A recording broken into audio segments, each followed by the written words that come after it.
Junior ডাক্তারদের কর্মবিরতিতে হয়রানি, রোগী ভোগান্তির ছবি বিভিন্ন জায়গা থেকে উঠছে। আর রোগী ভোগান্তির অভিযোগ কলকাতা মেডিকেলে। অপারেশনের পর হাসপাতালে আটকে হরিপালের রোগী। 7 দিনের বদলে 10 দিন কেটে যায়, কিন্তু ছুটি মেলেনি। হাসপাতালে আটকে থাকায় শিখে কাজকর্ম, মাথায় হাত হরিপালের কৃষক পরিবারে। জুনিয়র ডাক্তাররা সেইভাবে আসেননি। ওই সিস্টার দেখারে যেটা ডাক্তারবাবু বলে গেছেন, ওনারা সময় সময় গিয়ে ওষুধ আর দেওয়া, ড্রেসিং করা আর করা সব ওনারাই করে দেন।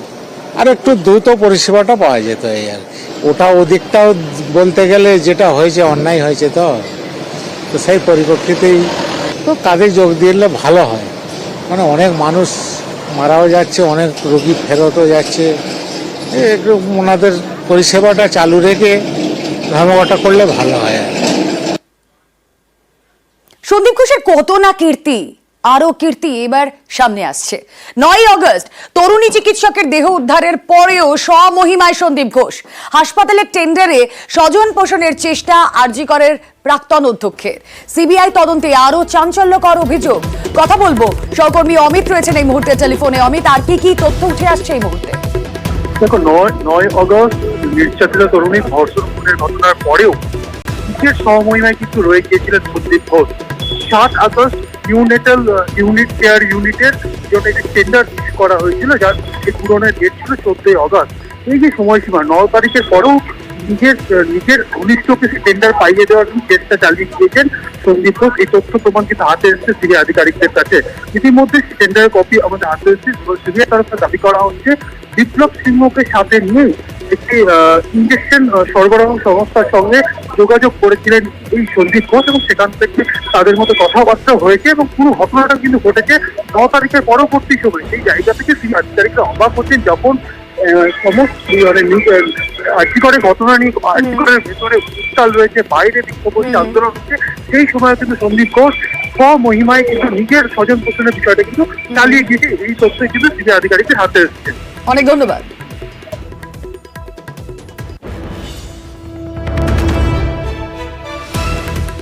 আর এদিকে মেডিকেল কলেজের প্রশাসনিক পদের থেকেও প্রাইভেট প্র্যাকটিস সন্দীপ ঘোষের। আমরা নিউজ 18 বাংলায় প্রথমে খবর আপনাদের সামনে তুলে ধরি।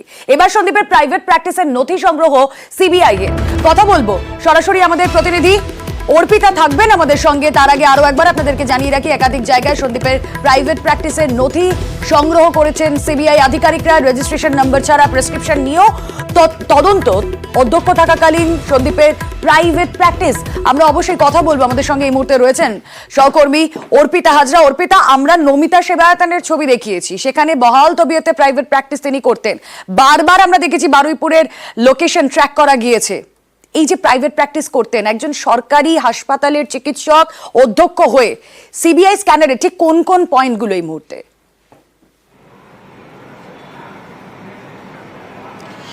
দেখো, সিবিআই সূত্র থেকে খবর, এবারে এই সন্দীপ ঘোষের, অর্থাৎ তিনি যখন আরজি করে যখন তিনি অধ্যক্ষ ছিলেন, তিনি প্রাইভেটে যেখানে তিনি প্র্যাকটিস করতেন সেই সমস্ত জায়গায় নথি ডকুমেন্ট সংগ্রহ করেছে সিবিআই আধিকারিকরা। অর্থাৎ সেখানকার লিফলেট, ব্রোশিয়ার, এমনকি প্রেসক্রিপশন, এগুলো কিন্তু সংগ্রহ করেছে সিবিআই আধিকারিকরা। কারণ তারা যেটা খতিয়ে দেখছে যে সন্দীপ ঘোষ একজন সরকারি যে মেডিকেল কলেজ অর্থাৎ আরজি করের মতো হাসপাতালে, সেখানে তিনি অধ্যক্ষ থাকা অবস্থায় কি করে বেনিয়ম করে বিভিন্ন জায়গায় তিনি প্রাইভেটে তিনি প্র্যাকটিস করতেন, এবং জনপ্রতি তিনি কত টাকা করে তিনি নিতেন, কজন করে পেশেন্ট হতো।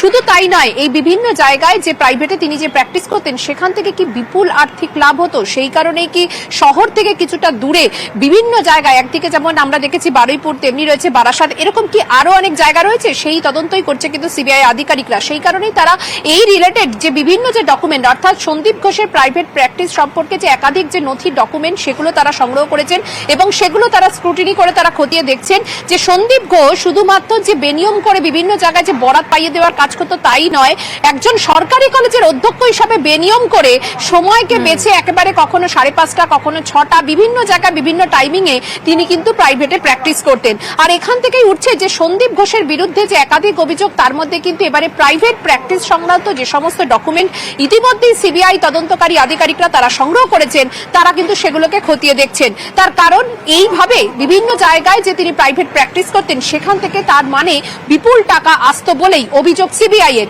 সেই কারণে তারা সেই দিকটাও যেমনভাবে খতিয়ে দেখছে। পাশাপাশি আরো একটা বিষয় জানিয়ে রাখি যে যেদিন এই ঘটনা ঘটে, অর্থাৎ যেদিনকে নির্যাতিতার দেহ উদ্ধার হয়, তার আগের দিনকে তিনি বারুইপুরে তিনি ছিলেন, অর্থাৎ সেখানে কতক্ষণ তিনি ছিলেন এবং কখন তিনি বেরোন, এই সংক্রান্ত একাধিক তথ্য জানতে চায় সিবিআই আধিকারিকরা। সেই কারণে কিন্তু তারা বিভিন্ন এই সন্দীপের সম্পর্কে যে বিভিন্ন যে ডকুমেন্ট যেগুলো রয়েছে, বিভিন্ন প্রেসক্রিপশন রয়েছে, বিভিন্ন লিফলেট রয়েছে, বিভিন্ন ব্রোশিয়ার রয়েছে ডাক্তারদের, যেগুলো কিনা পেশেন্টদেরকে দেওয়া হয়, সেই সমস্ত দিকগুলো কিন্তু তারা খতিয়ে দেখছে। বেশ আমাদের নজর থাক অর্পিতা, কারণ এই সন্দীপ ঘোষের একাধিক সম্পত্তির হদিশ আমরা দেখিয়েছি আপনাদের নিউজ 18 বাংলায়। অন্যদিকে আমরা দেখেছি এই স্বজন পোষণের অভিযোগ, এতক্ষণ যে খবর আপনাদেরকে দেখালাম তার পাশাপাশি তার প্রাইভেট প্র্যাকটিস।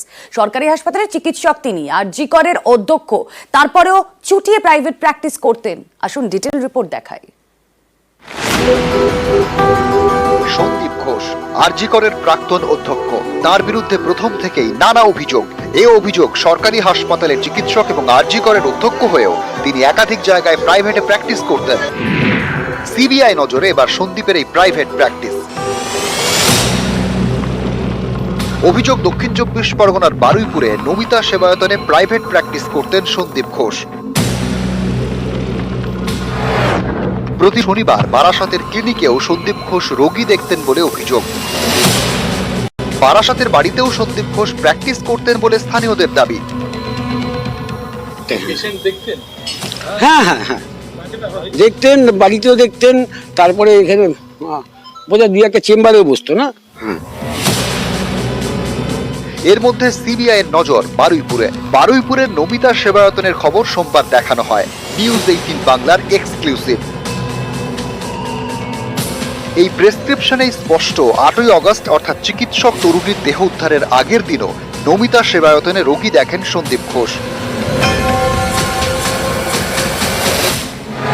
সিবিআই এর দাবি, দেহ উদ্ধারের আগের দিন বারুইপুরে দেখা গিয়েছে সন্দীপের মোবাইল ফোনের টাওয়ার লোকেশন। শুধু তাই নয়, গত কয়েক মাসে বারবার সন্দীপের ফোনের টাওয়ার লোকেশন দেখা গেছে বারুইপুরের স্টেশন লাগোয়া এলাকায়। এই এলাকাতেই নমিতা সেবায়তন, এখানেই সন্দীপ রোগী দেখতেন বলে অভিযোগ। প্রাইভেটে প্র্যাকটিস, পুরোটাই লুকিয়ে চুরিয়ে। প্রেসক্রিপশনে চিকিৎসকের নাম সন্দীপ ঘোষ লেখা নেই, লেখা এস ঘোষ। নেই কোনো রেজিস্ট্রেশন নাম্বার, যদিও প্রেসক্রিপশনে ডাক্তারের রেজিস্ট্রেশন নাম্বার থাকা বাধ্যতামূলক। সন্দীপ ঘোষের বিরুদ্ধে এভাবে প্রাইভেট প্র্যাকটিসের অভিযোগ এবার সিবিআই এর স্ক্যানারে। নিউজ 18 বাংলা। আর এদিকে চাটির পর চটি, ফের বিক্ষোভের মুখে সন্দীপ ঘোষ। কোর্টরুমে স্লোগান তুললেন মহিলা আইনজীবীরা। সন্দীপকে হেফাজতে চাইল না সিবিআই। আরজি করে দুর্নীতির তদন্তে প্রাক্তন অধ্যক্ষকে আপাতত জেরার প্রয়োজন নেই, আলিপুর আদালতে জানালো কেন্দ্রীয় এজেন্সি। সন্দীপ সহ ধৃত 4 জনকে 23 সেপ্টেম্বর পর্যন্ত জেল হেফাজতে রাখার নির্দেশ দিয়েছেন বিচারক।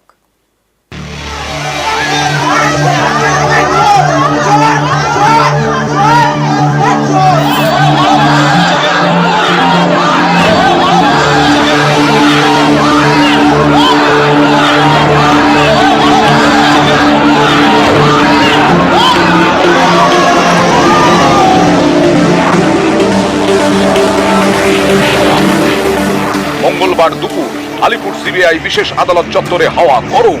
মহিলা আইনজীবীদের স্লোগান, প্রিজন ভ্যান লক্ষ্য করে চটি। কিছুই বাদ গেল না, টার্গেট একজনই, আরজি করে প্রাক্তন অধ্যক্ষ সন্দীপ ঘোষ।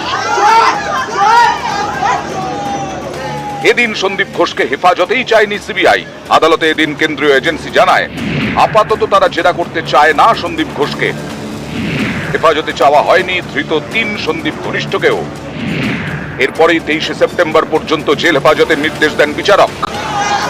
এই নির্দেশ দেওয়ার পর বিচারক এজলাস ছেড়ে বেরিয়ে যেতেই গরম হয়ে ওঠে আলিপুর সিবিআই বিশেষ আদালত চত্বর। এজলাসের ভেতরেই স্লোগান তোলেন মহিলা আইনজীবীরা। এজলাসের দরজা ঘিরে ফেলেন তারা। দাবি তোলেন সন্দীপ সহ ধৃতদের তাদের হাতে ছেড়ে দেওয়া হোক। এরপর ফের এজলাসে ফেরেন বিচারক, আইনজীবীদের বোঝাতে শুরু করেন। এতেও পরিস্থিতি শান্ত হয় না, কেন্দ্রীয় বাহিনীকে ডেকে পাঠায় সিবিআই। এরপর 4টে নাগাদ কোন রকমে এজলাস থেকে সন্দীপ ঘোষদের বের করে আনে কেন্দ্রীয় বাহিনী। সেই সময় সন্দীপ ঘোষদের লক্ষ্য করে ওঠে চোর চোর স্লোগান। নানা দিক থেকে গালিগালাজ, তুমুল হট্টগোল। কাউকে কাউকে দেখা যায় প্রিজন ভ্যানের গায়ে চটি পেটা করতে। কেউ আবার চটি হাতে নিয়ে দেখাতে থাকেন সন্দীপদের। তুমুল চিৎকার চেঁচামেচির মধ্যেই প্রেজেন্ট ভ্যান আদালত চত্বর ছাড়ে। সেই সময় প্রেজেন্ট ভ্যান লক্ষ্য করে উড়ে যায় চটি। নিউজ 18 বাংলা।